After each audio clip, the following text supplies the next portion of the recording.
ખબર છે, ક્યારેક છે ને સૌથી ઊંડું જ્ઞાન એકદમ સાદા શબ્દોમાં છુપાયેલું હોય છે.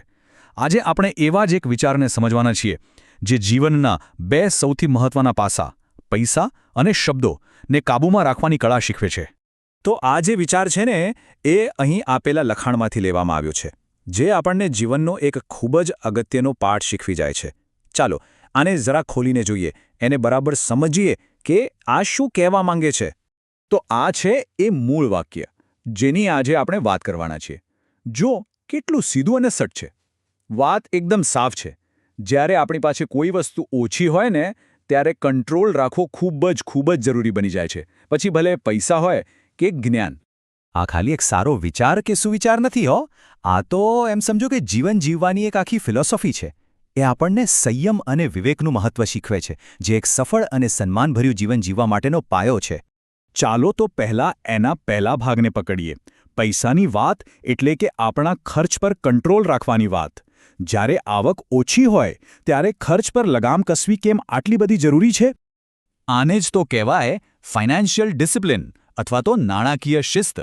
આ કોઈ સજા નથી, પણ ભવિષ્યને સુરક્ષિત રાખવા માટેનું એક સ્માર્ટ સાધન છે. જ્યારે આવક મર્યાદિત હોય ત્યારે ખર્ચા પર કંટ્રોલ રાખવો એ કોઈ પસંદગી નથી, પણ એક જરૂરિયાત બની જાય છે. જુઓ, આ ગણિત એકદમ સીધું છે. પહેલું સ્ટેપ શું? આપણી કમાણી ઓછી છે, આ એક હકીકત છે. તો એના જવાબમાં શું કરવું પડે? બીજું સ્ટેપ, ખર્ચ પર કાબૂ રાખો. અને એનું પરિણામ શું મળશે? ત્રીજું સ્ટેપ, ભવિષ્ય માટેની આર્થિક સુરક્ષા. સિમ્પલ. સારું, તો પૈસાની વાત તો થઈ ગઈ. હવે આવીએ બીજા અને એટલા જ અગત્યના મુદ્દા પર, અને એ છે આપણા શબ્દો પર કંટ્રોલ. એટલે કે આપણે જે બોલીએ છીએ તેના પર નિયંત્રણ.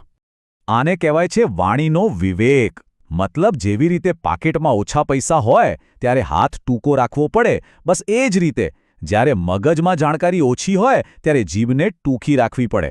આ બીજું કંઈ નહીં પણ સમજદારીથી શબ્દો વાપરવાની કળા છે.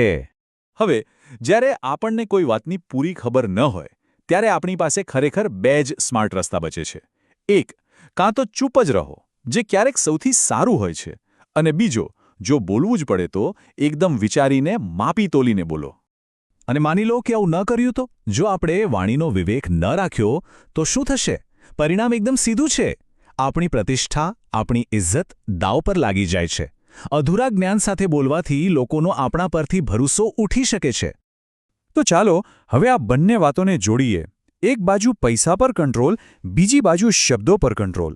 આ બંનેમાં એવું તો શું છે જે કોમન છે? આની પાછળનો મૂળભૂત નિયમ શું કામ કરી રહ્યો છે? આ ટેબલ જુઓ, કેટલી સરસ રીતે બધી વાત સમજાવી દે છે. બંને કેસમાં એક મર્યાદા છે. પૈસાના કેસમાં ઓછી આવક અને જ્ઞાનના કેસમાં ઓછી માહિતી. એના જવાબના આપણે શું કરીએ છીએ? નિયંત્રણ. પૈસા હોય તો ખર્ચ પર, અને જ્ઞાન ઓછું હોય તો શબ્દો પર. અને અંતે પરિણામ શું મળે છે? સુરક્ષા. એકમાં આર્થિક મુશ્કેલીથી બચાવ અને બીજામાં પ્રતિષ્ઠાનું રક્ષણ. તો આનો મતલબ એ થયો કે આખી વાત ખાલી પૈસા કે શબ્દોની નથી. આ તો એનાથી પણ મોટી વાત છે.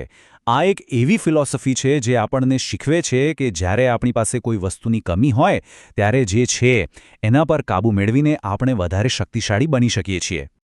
તો હવે આખી વાત પછી એક સવાલ મનમાં જરૂર થવો જોઈએ.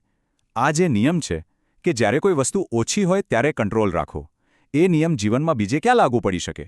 શું સમય પર, આપણી એનર્જી પર, કે પછી આપણા સંબંધો પર? વિચારવા જેવી વાત છે, ખરું ને?